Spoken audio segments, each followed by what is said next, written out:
यो लालगढमा राख्नुभयो। यसको लागि आयोजक र यहाँ सहयोगी संस्था र सरकार सबैलाई म धन्यवाद दिन चाहन्छु कि र यहाँ मध्य प्रदेशमा स्वागत पनि छ र मध्य प्रदेशको एउटा गौरवको परियोजना भनेको मध्य कृषि विश्वविद्यालय हो, जुन चाहिँ राजविराजमा अवस्थित छ र यो राजविराजमा यो मध्य प्रदेशले नेक्स्ट अगाडि बढाउने यो मध्य प्रदेशले 2078 साल मङ्सिर 27 गतेका दिन यो मध्य प्रदेश कृषि विश्वविद्यालयको रूपमा अध्यादेशबाट ल्याएको विश्वविद्यालय हो र यो मधेस त्यसपछि चाहिँ 2079 साल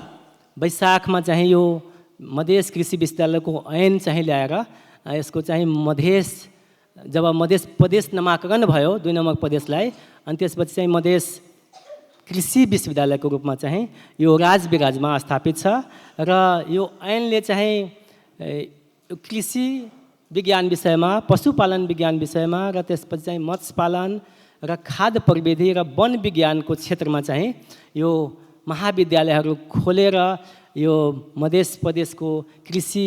र अन्य क्षेत्रमा जनशक्तिहरू उत्पादन गर्नु, मुख्य गरी शिक्षा, अनुसन्धान र प्रसार मार्फत चाहिँ दक्ष जनशक्ति उत्पादन गर्ने र प्रदेश र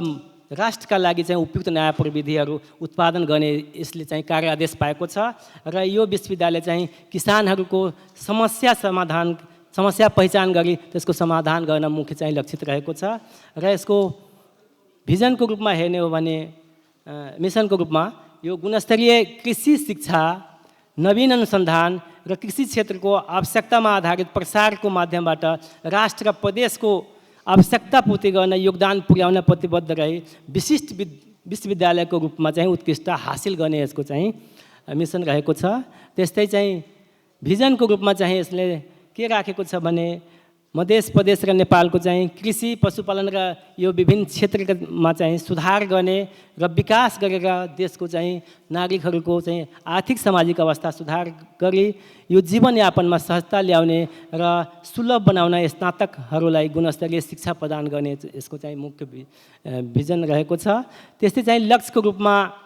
त्यही विषयहरूमा सम्बद्ध रहेर विकासको लागि सक्षम योग्य कृषि मानव संसाधनको उत्पादन गर्नु र विद्यार्थीहरूलाई विशेष गरेर ज्ञान, सिप र सकारात्मक प्रवृत्ति जुन चाहिँ पोजिटिभ चाहिँ धारणाहरूको विकास गर्ने र मूल्य मान्यता पनि प्रदान गर्ने भन्ने रहेको छ र यसको उद्देश्यमा यो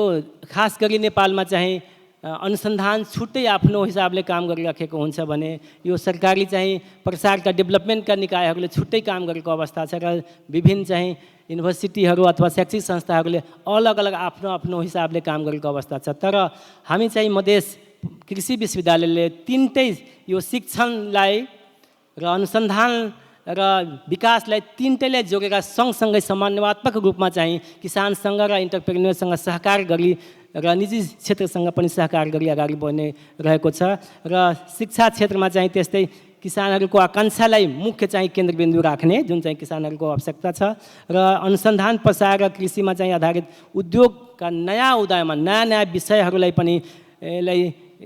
प्राथमिकता दिई चुनौतीपूर्ण कार्यहरूलाई सम्बोधन गर्न दक्ष र सक्षम जनशक्तिको उत्पादन गर्नु र तालिम दिनु र गतिशील प्रणाली स्थापना गर्ने। त्यस्तै चाहिँ अब नेक्स्ट अब अनुसन्धानको क्षेत्रमा हामीले चाहिँ निड बेस जुन दीर्घकालीन रूपमा चाहिँ प्रविधिहरूको चाहिँ किसानको आवश्यकता अनुसारका चाहिँ प्रविधिहरूको चाहिँ विकास गर्ने, त्यसका चाहिँ अनुसन्धान नगरिकन अहिले नेपालमा चाहिँ हामी अनुसन्धानमा पछाडि छौँ है। अब अहिले आफ्नै कुरा भइरहेको छ, धेरै चिज हामी अनुसन्धानको क्षेत्रमा हाम्रो देशको अथवा प्रदेशको लगानी नभएको अवस्थामा त्यहाँ चाहिँ अब यो विभिन्न क्षेत्रहरूको कृषि उत्पादनमा वृद्धि गर्नका लागि किसानहरूको समस्यालाई चाहिँ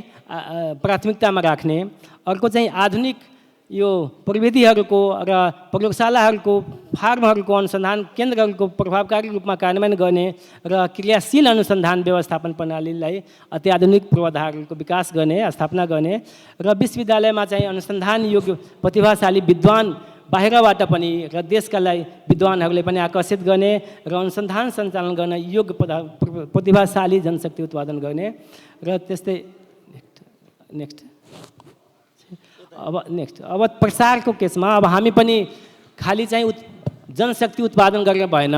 त्यहाँ चाहिँ रहेका फ्याकल्टीहरू त्यो चाहिँ किसान कहाँ पनि जानुपर्छ, त्यहाँ भएका अनुसन्धानहरूले पनि किसान कहाँ पनि पुर्याउने प्रसारका एक्टिभिटीहरूमा हामी चाहिँ आउटरिच सेक्सनहरू पनि त्यहाँ खडा गर्ने, किसानलाई चाहिँ अनुसन्धान साक्षात्कार गर्ने र सकारात्मक प्रतिक्रिया मार्फत चाहिँ किसानहरूको समस्यालाई समाधान गर्ने जस्ता विषयहरूलाई हामी तालिम केन्द्रको पनि स्थापना हाम्रो सोचमा रहेको छ र तालिम मार्फतले hands on training, short term long term training पनि किसानहरूलाई विभिन्न विषयमा विभिन्न क्षेत्रमा दिने भन्ने हाम्रो नेक्स्ट यहाँ छ।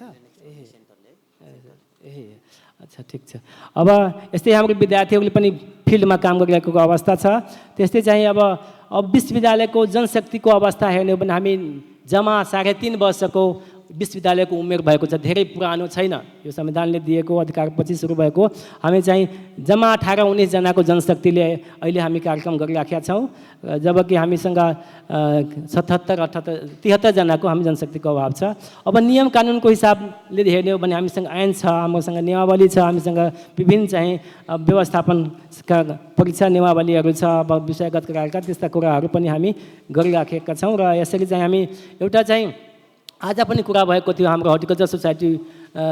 को अध्यक्षज्यूले कुरा गर्नुभएको थियो कौशल सरले कि पाठ्यक्रम चाहिँ परिमार्जन अलिकति नयाँ ढङ्गको हुनुपर्छ र हामीले चाहिँ मधेस कृषि विश्वविद्यालयको चाहिँ बिएससिएजीको 4 वर्षको चाहिँ यो पाठ्यक्रम निर्धारण गर्दाखेरि 60 जना चाहिँ विभिन्न क्षेत्रका अनुसन्धानका, विकासका र अध्ययन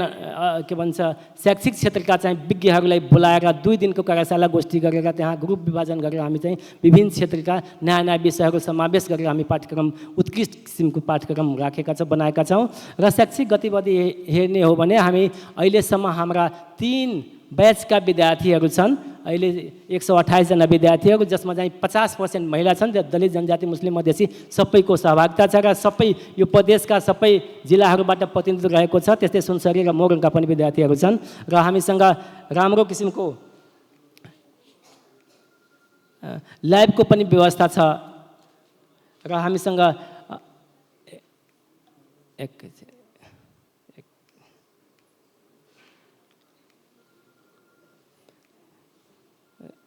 कहाँ गयो अगाडि त्यसरी चाहिँ हामी मधेस कृषि विश्वविद्यालय अनुसन्धानको काममा पनि धान गहुँ मकैको उसमा पनि काम गरेको छ। कसरी अगाडि गयो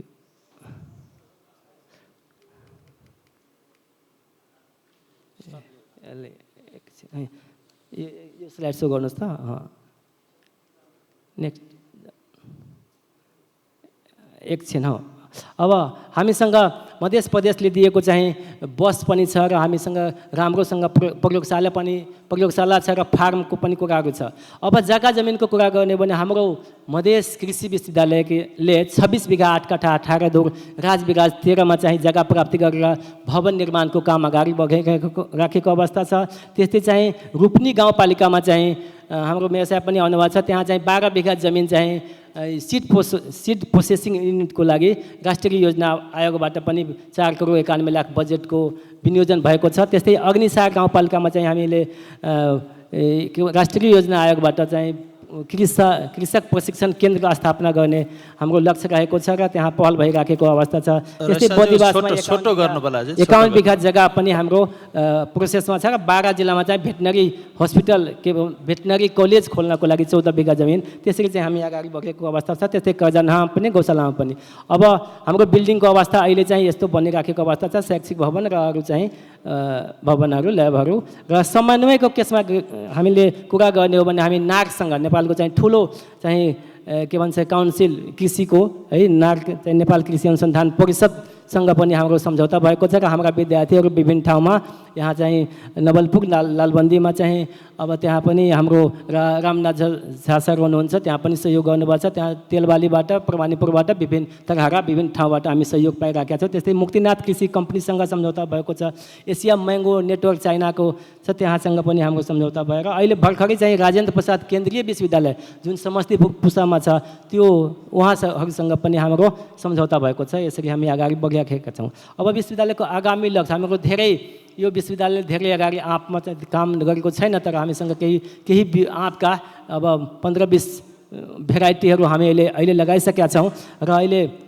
बागवानी विभाग स्थापना गरेर हामी चाहिँ विभिन्न जातहरूको आँप बगैँचा र आँप सङ्ग्रहालय यो मैङ्गो म्युजियम बनाउने हाम्रो सोच छ र जति पनि डाइभर्सिटी छ दिपा म्याडम भन्नुभयो हामी चाहिँ यो जर्म प्लाज कलेक्सनको लागि हामी चाहिँ एकदम प्रयास गर्छौँ र आँप कृषकहरूको आवश्यकतामा आधारित अनुसन्धान गर्ने अन्वेषण गर्ने र त्यसका लागि पाठ्यक्रममा पनि यहाँ विशेष जोड गर्नुपर्छ। हाम्रो कौशल सरले भन्नुभयो विशेष गरी आँपलाई पनि फोकस गर्नुपर्ने हुन्छ र आँपका कृषकहरूलाई लामो र सानो अवधिको ट्रेनिङ दिने प्याकेज तयारी गर्ने र त्यस्ता तालिमहरू दिने भन्ने सोच छ र निजी साझेदारीहरूसँग चाहिँ नीतिगत अनुसन्धानमा पनि हामी समन्वय गर्छौँ, संयन्त्र बनाएर अगाडि बढ्छौँ र आँपको बारेमा धेरै कुराहरू भइसकेका छ। मैले चाहिँ थोरै कुरा गर्दाखेरि आँप चाहिँ सांस्कृतिक, धार्मिक, सामाजिक, आर्थिक हिसाबले चाहिँ महत्त्वपूर्ण छ, जुन चाहिँ अब हिन्दूहरूको हरेक क्रिया हरेक चाहिँ के भन्छ विभिन्न पूजा पाठ श्राद्ध अथवा विभिन्न चाहिँ काज प्रयोजनमा सबैमा चाहिँ यो काम लाग्ने चिज हो। अब विवाहमै हेर्ने हो भने धेरै सबैमा आँप, पूजामा चाहिँ पनि आँपको चिज प्रयोग हुने र विभिन्न चाहिँ यो छोरी बेटीहरूको चाहिँ विदाईमा बुहारीको विदाईमा पनि हामीले धेरै काम लाग्ने चिज हामी त्यसमा भन्नु पर्दैन र त्यसरी अब आँपको चाहिँ धेरै कुरा भइसकेको छ। अब कहाँ कहाँ उत्पादन भएको छ त्यो चाहिँ मैले धेरै जान्न, तर सप्तरी अहिले पनि अगाडि छ भन्ने मैले भन्न खोजेको, तर वर्षा क्षेत्रफल नभए पनि त्यहाँ पनि पोटेन्सियल छ भन्न खोजेको हो यसमा यिल्डको हिसाबले। र आँपका जातहरूको विविधता अब यहाँ धेरै भइसकेको छ, तर नेपालमा 132 जातका भेराइटीहरू अहिलेसम्म नेपालमा छ भन्ने मैले पाएको छु। र चुनौती अब हेर्ने हो भने आँपका धेरै आज यो कुम्भमा धेरै कुराहरू भएको छ। आँपको अहिले पनि अरू देशहरूभन्दा अहिले हाम्रो न्यून उत्पादकता छ, तर 15-16सम्म इजिली बनाउन सकिन्छ। अहिले पनि 14 पोइन्ट समथिङ छ, 15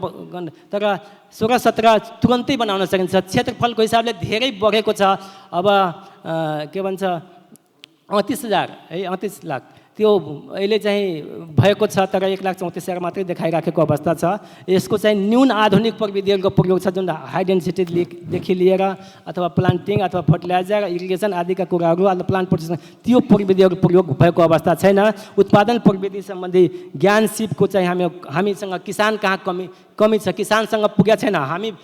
एक्सपर्टसँग होला, रिसर्च सेन्टरसँग होला, तर चाहिँ किसानसम्म नपुगेको अवस्था छ।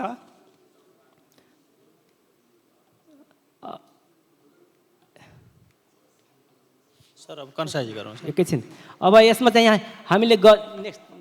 लास्टमा अब